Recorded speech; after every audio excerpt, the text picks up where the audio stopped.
They say good fences make good neighbors. But what happens when even fences don't stop bold teenagers who think rules don't apply to them? For 50-year-old Carla Jenkins, her backyard was more than a patch of grass. It was her sanctuary.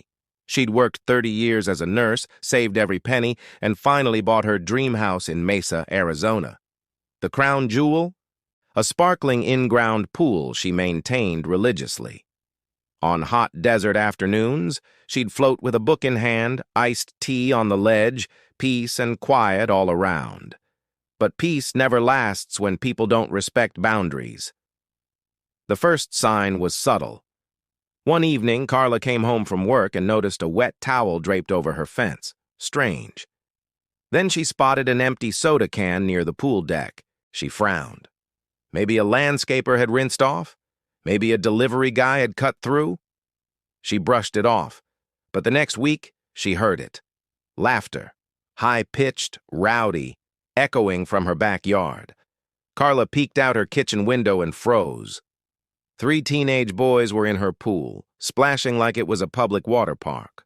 One even had the nerve to use her favorite pool float. She stormed outside. "Excuse me?" The boys froze. One scrambled out, dripping wet. We thought, you thought what?" Carla snapped. "That this was community property? Out!" They bolted, grabbing their clothes, wet footprints trailing behind them. Carla's blood boiled. She locked the gate, tightened the chain, and muttered, "Not again." But of course it happened again. 2 nights later, at nearly midnight, she was jolted awake by splashing and loud music. She rushed outside. This time 5 teens lounged in her pool, blasting music from a Bluetooth speaker. "Out of my yard! Now!" she shouted, dialing 911. The kids scrambled, but not before one yelled back, "It's just a pool, lady! Chill out!" The police arrived too late. They shrugged. "Unless you catch them in the act again, not much we can do." Carla was furious. She put up a taller lock, installed cameras, even posted a sign. Private property, no trespassing. It didn't matter. The kids came back like clockwork. She tried confronting their parents. Big mistake. "They're just kids," one mother scoffed. "Would you rather they hang out in the streets? At least they're safe." Carla's jaw dropped.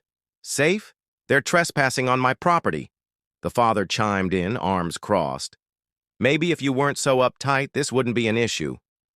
That was it. The line had been crossed. Carla decided, if they wanted to treat her backyard like a water park, she'd make sure they regretted it. The plan was simple.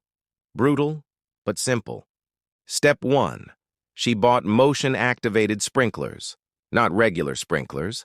Industrial-strength ones designed to scare off raccoons. Step 2. She ordered a special pool treatment dye. It wasn't dangerous, but if anyone peed in the water, it would turn bright neon purple. Step 3. She borrowed a friend's Bluetooth speaker and preloaded it with one terrifying sound, a booming police siren on loop. Then she waited. It didn't take long. On Friday night, she spotted shadows slipping through the gate. Her cameras lit up. 5 teens again, this time with pizza boxes and soda bottles, ready for a long stay. They dove straight in, laughing, splashing, no care in the world. That's when Carla pressed the button on her remote. Fissy! The sprinklers blasted ice-cold water from every corner of the yard, soaking the trespassers mid-dive. Screams erupted. "What the?" one shouted, shielding his face. Before they could react, Carla triggered Phase 2. The pool lights suddenly flicked red, thanks to a waterproof bulb she'd installed the night before. The kids froze, wide-eyed, as if the water itself had turned to fire. Then came the siren. "Wee-oo! Wee-oo! Police alert!" The speaker boomed across the yard. Lights flashed. Sirens wailed. The boys scrambled out, tripping over each other, pizza floating in the water. Within seconds, the backyard was empty, except for neon pizza slices bobbing in the glowing red pool. Carla stood at her window, arms crossed, watching them scatter like scared mice. The next day, whispers spread across the neighborhood. "Did you hear? Carla's pool is rigged with alarms. My son came home drenched, said it was like a war zone. They say the water turns purple if you pee in it." Carla just sipped her coffee, hiding a smirk. From that day on, her pool stayed empty. The kids never came back. Even better, their parents, embarrassed by the spectacle, avoided her completely. Peace at last. Because here's the truth. Carla didn't want a war. She didn't want enemies. She just wanted respect.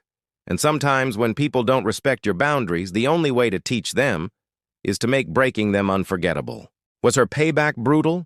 Absolutely. But was it effective? No question.